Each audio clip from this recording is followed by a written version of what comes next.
Hey, what's up YouTube? It's Rekreant, and today I'm going to be showing you how to make the synth from Stephen Walking and Going Quantum's Full Grizzly.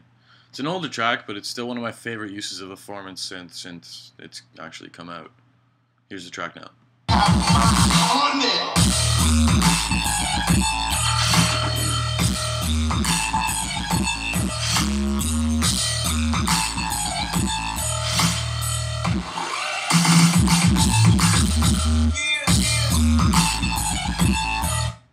So that's that. I made a little tiny thing here just to give you an example of like how the synth sounds, and here's my thing right now.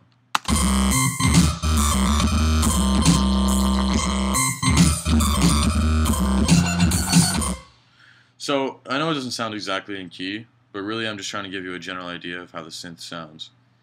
So here we go. I'm going to show you how to make this synth right here. Now, mind you, this is layered with my sub bass, which is created in Reactor 5. So the actual raw sound doesn't have any bass to it, so you're going to need a sub bass patch. So insert your new instance of Massive, and first thing we're going to do is the oscillators. So change it from Spectrum to Formant on both of these. Drop this one 1 octave, and drop this one 2 octaves. Crank the wavetable position on both of them, and crank the intensity on both of them. Now, drop the amp on the second one from full to about 3/4, and then you'll have a sound like this. Now, that already sounds pretty good, but it's not quite the sound we're looking for. So on insert 1, change it to the hard clipper. Turn this up to 1/4, turn this up to 3/4. Then we've got this. So then we're going to go with FX1. We're going to put a reverb on it, I'm going to assume at this point. Bring this up to 1/4, this down to just about 1/3. Density up to, actually, you know, we'll leave density alone for now. And we'll bring color down to 1/4.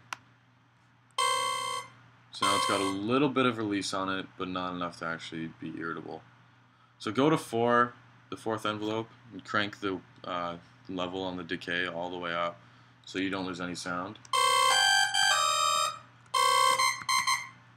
So you've got that so far. That's pretty good. We just need to tweak it a little more. So go to the voicing tab, bring up the unisono to 2, and turn on your pan position. Bring it back over here to just about there.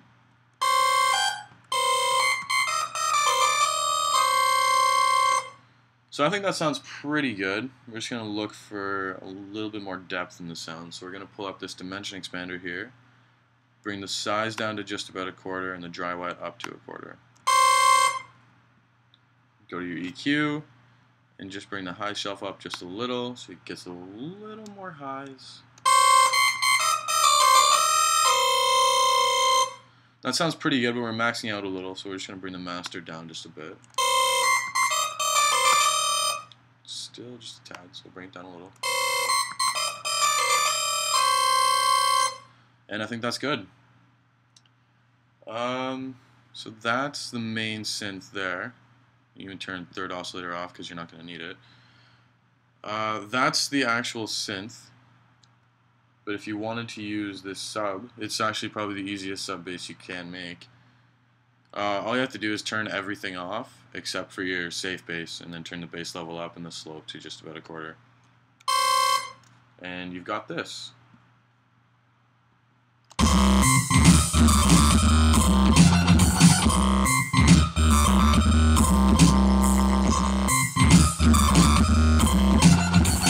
Oh, I almost forgot to show you how I actually got it to wobble on these notes here.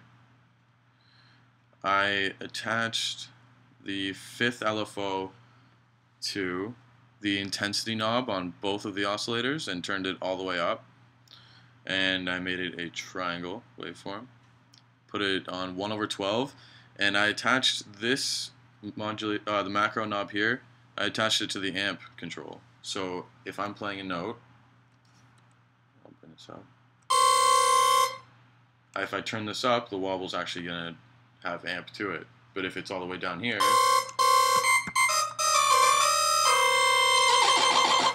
see that? And that's how that works. So basically, it's a really easy synth to make. Just sometimes you might not really think of it this way, with all the layering of the Formant oscillators. But anyway, that's that. Subscribe, like my Facebook page, do whatever you want. I just hope you enjoyed the tutorial, and have a good day.